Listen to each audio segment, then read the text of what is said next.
What do I do if I haven't filed taxes in multiple years? So the first thing that we do when we have a client who comes in as a non-filer and maybe a few years behind on their taxes is we do what we call an analysis. We go to the IRS, we get copies of their entire file, and we do go through the client's wage and income and account history to determine what income they had in what years, at least what the IRS has on file, and what we're seeing in their account to determine whether or not they have any liability associated with that. From there, we recommend and outline a plan of action for the client.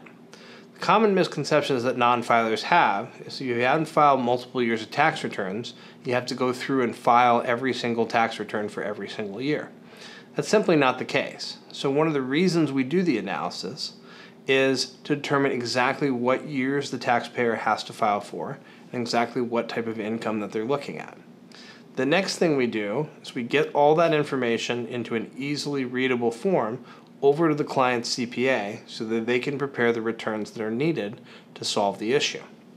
Once those returns get prepared, signed, and filed with the IRS, eventually, about 6 weeks after processing, the client will start receiving bills.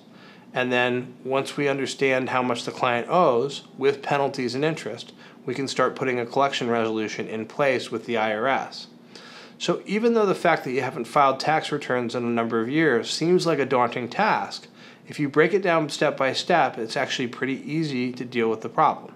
Well, it's pretty straightforward to deal with the problem. It may not always be easy, but the good news is we have experience in dealing with lots of non-filing cases and can help guide you through it as best as possible.